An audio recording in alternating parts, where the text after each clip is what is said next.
welcome back to my channel. This is Choma Stitches and my name is Choma, and on today's sewing tutorial we are going to be making this beautiful gown, and I thought to combine these two fabric and it came out really nice. If it is something you are interested in, definitely keep watching and don't forget to subscribe. I want to welcome all the old subscribers. You guys are welcome. It is so good to have you guys back, and if you're meeting this channel for the first time, I hope you decide to subscribe and join this beautiful family. Let's get straight into the drafting process of this.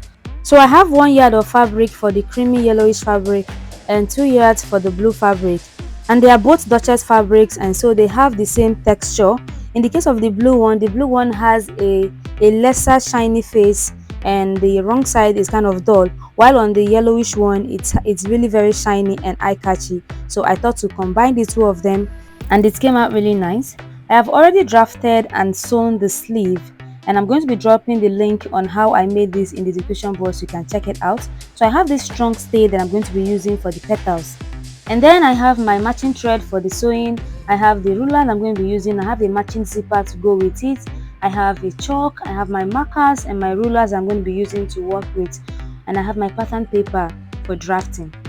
I'm going to be drafting a basic gown block bodice on this paper. When I'm transferring to fabric, I can always extend it. Working with pattern paper helps you with your alteration so you can manage your fabric properly. The shoulder measurement I'm working with is 7.5 inches, that is 15 inches divided by 2. So I'm coming down by 1 inch for the shoulder slope, that's the shoulder slanting, and then I'm going to come down from there to 7.3 inches for my armhole. To get your armhole, you divide your bust measurement by 6 and add 1.5 inches. So I'm marking out the 7.5 here as well, and I'm going to go ahead and connect it. Okay, so after connecting it, I'm going to be using my ruler to create my armhole opening. So I'm going to go up with my tape rule by 3 inches, come in by half of an inch. Using my straight ruler, I'm going to be connecting this half an inch to the shoulder slanting, and then I'll use another curved ruler to curve out the armhole. And then for the neckline, I'm marking out a neckline of 3.5 inches for the width. For the back depth, I'm going to use 1 inch and I'll curve it. And then for the front depth, I'm using 4 inches or 5 inches. Now I'm going to be using the same pattern for both the front and the back. Of course, I'll be altering the back a little bit when I am going to transfer it to the fabric. Okay, now I'm going to connect that neckline to the shoulder slope. To impute my horizontal measurement, from my shoulder to my bust is 10 inches, from my shoulder to my underbust is 13.5 inches, and then I'm going to be using 17 inches as a half length, and that is also where we're going to be placing the darts.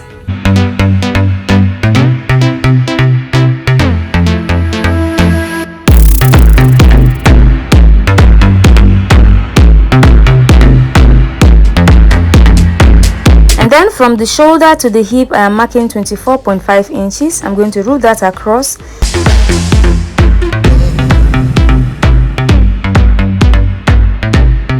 Hip 43 divided by 4 is going to be 10.75 inches. Bust 35 divided by 4 is going to be 8.75 inches.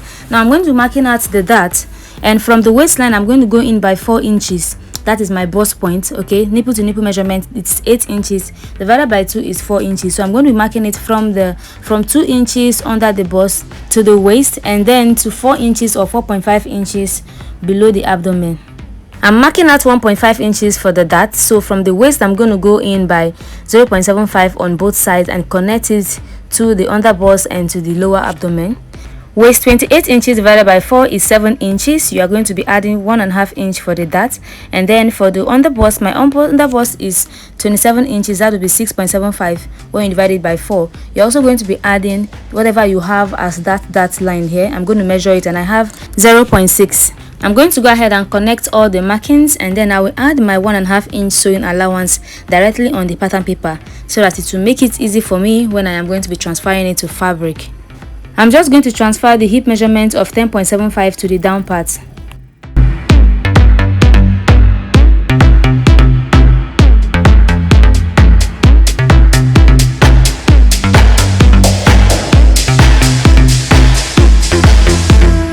I'm going to also add half an inch around the armhole for the armhole allowance, and then I'm going to go ahead and cut out the pattern.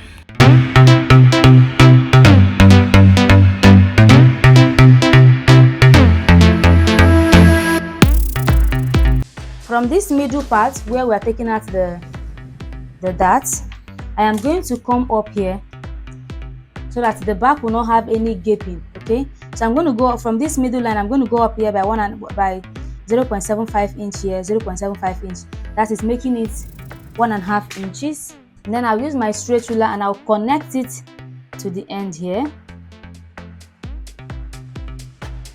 I'm going to be using this to cut this open. And I'm going to be eliminating here. I'm going to be eliminating this, transfer this to meet here. So we're taking out the whole of this. So instead of I'll take this marking, from this marking, I'll transfer it all the way to here to meet this, the other 1.5 inch, so that we have taken out exactly 1.5 inch from the pattern. I hope this makes sense to you guys. Okay, this is so that the back will not have any gaping around the zip area.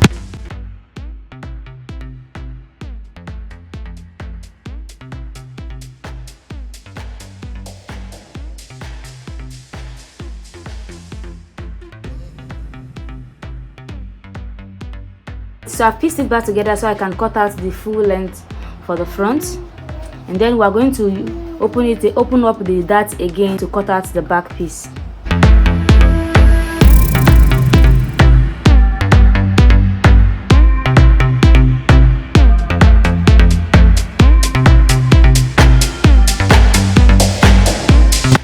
To cut out the neckline for the front, I fold in the pattern paper inwards, and then I transfer the neckline marking to the fabric and then use my ruler to connect it and then cut it out.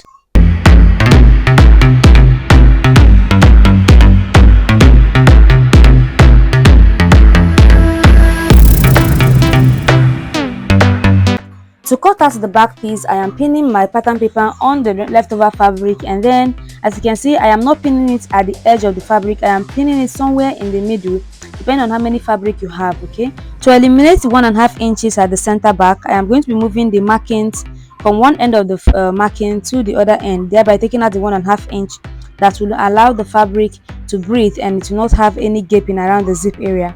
I'm going to go ahead and pin it out, and then I'm going to be using my marker to mark out my 1 inch zip allowance for the back. Okay, and this is because we did not include zip allowance when we were drafting the pattern.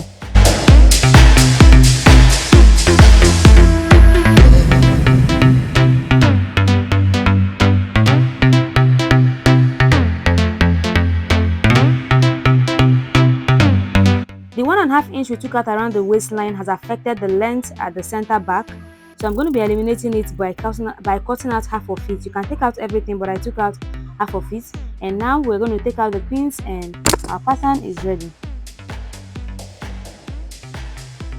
I'm going to be sewing the neckline using the facing pieces I've cut out. This is for the back piece and the one behind is for the front piece. And you guys know I'm sewing this whole dress with just 1 yard of fabric. And to get this neckline, see, I patched it together. I had to piece out pieces of the fabric to be able to get this facing piece. So I'm going to go ahead and sew the neckline for both the front and the back. Go ahead and sew this using the hemming gum to sew the neckline so that the neckline will properly relax after you have ironed it. And then I'm going to rule out the dart lines. I'm going to transfer the dart lines from the pattern paper to the main fabric. Okay, so I've sewn the neckline, as you can see, and I'm going to go ahead and iron it. Also, I put a hemming gum in between so that when I iron it, it will lay down flat. And I also went ahead to hem the edge because it was shredding. The fabric was shredding so much, I had to hem it to keep it in place. And did the same thing for the front as well. This is the front neckline. I've sewn it. I'm also going to go ahead and iron it. I also hemmed the down as well. So I'm going to iron this out and then transfer the dart line. So I've ironed it. I've ironed the neckline. Look at how it looks from the wrong side. And I've ruled out the dart lines. It looks so faint now because I'm trying not to make this chalk very bold on it so it doesn't show at the right side. Okay, so I just ruled a straight line, and I know that my dart is 1.5 inch in the middle. I'm going to fold it in and then go ahead and take out the dart, knowing that in the middle we're taking out 1.5 inch. So I'm going to use my tape and I'm taking the dart and move all the way from the beginning into 1.5 inch and then all the way, so it's unfolded to be 0.75 inches. So this is, I have the straight line here and here for the dart. This is for the front. I've ruled out that of the back as well, and as you can see, this is the line very faintly. because like I said, I don't want this chalk to make a mess at the back, and I've ironed it at the down part as well. So I'm going to go ahead and take out the darts. I've taken out the pins and I've tacked the sleeve down. Okay, try to make it as not so visible as possible. Okay, and this is it. Iron it out and try and hem it, whatever method you want to use to hem yours. And this is the leftover fabrics, and I want to use it to create the design at the hem. So I am going to just fold the fabric and start cutting it out. So I'm going to be using this to create the circle. I'm going to use this to cut it out.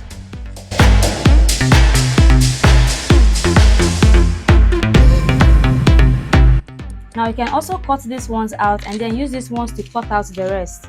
Okay, so I'm going to pin it together so I can cut them out.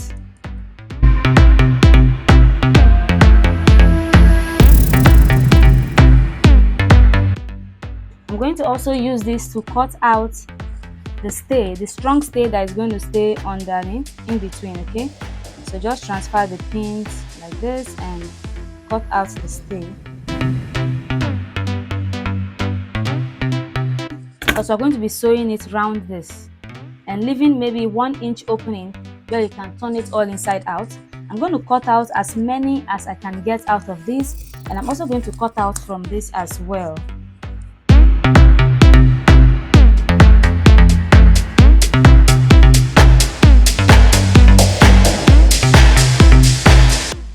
And so after cutting it out, this is what I have. I cut out 2 different sizes and 2 different colors, of course the 2 colors of the fabric, and I'm going to go ahead and sew them round. After ironing the stay on it, I'm going to sew them round and turn them inside out, cutting out more stay just to keep it firm.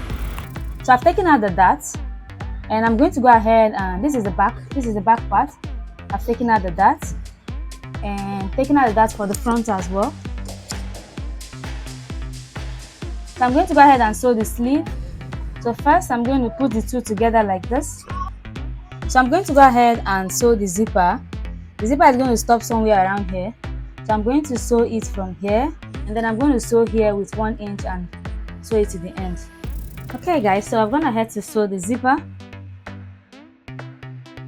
So I'm going to be joining the shoulders. So go ahead and sew the shoulders so we can attach the sleeve. So now I'm going to go ahead and attach the sleeve.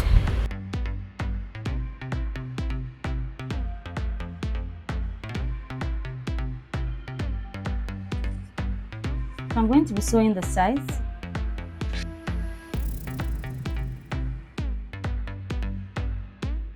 Sewing it from the sleeve all the way to the hem. So I'm going to be sewing it from the sleeve all the way through the armpit and to the hem on both sides. But first I'm going to be concealing the hem of the sleeve, and to do that I'm going to be using this bias. Okay, I'm just going to sew the bias at the edge because I don't want to hem it with a lot of seam allowance, and it's already getting shorter than I want, so I'm just going to work with it like this. So I'm going to use my hair bias to sew it on the first round, turn it the other way and top stitch it. That way we can now conceal it all the way. And then these pieces, look at what I have. This is ones I've turned inside out and top stitched and ironed. I ironed the strong stay on one side and then turn it inside out. You can also go ahead and do it and open up one of it.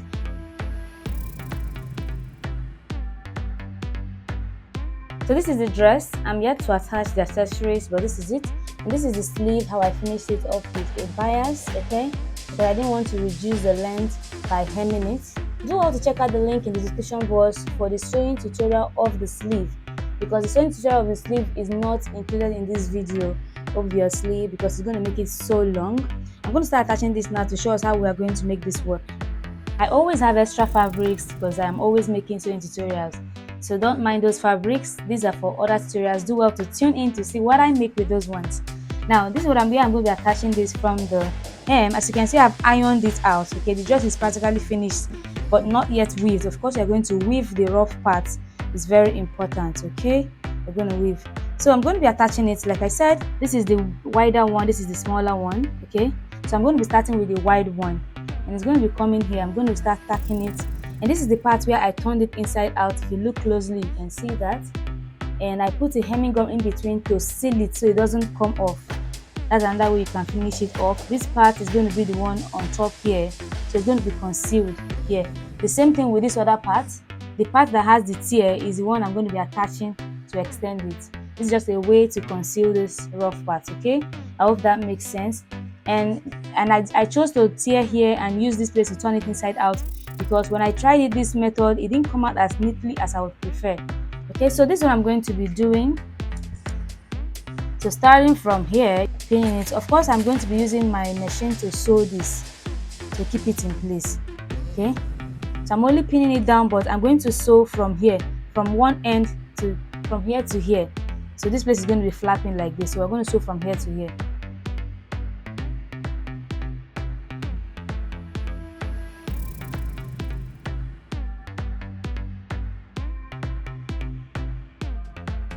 So I'm going to go ahead and place it all around the down part first. Okay, so I've done the first layer, and to attach the second layer, I simply place the second layer on top of the first layer in the single file so they can all flap and instead of joining it together. And this is how it came out, really nice. And then the remaining pieces, I joined them together to create like a fabric brooch that you can attach to any part of the dress. Okay, so I had to pin it on this dress to make this video. You can just permanently tack it on the dress, or you can also use it as a fascinator. Just put an elastic to it. See you guys in my next sewing tutorial. Don't forget to subscribe and don't forget to like this video. You can also share this video to help this community grow. I would appreciate that very much. Thank you guys, and bye bye.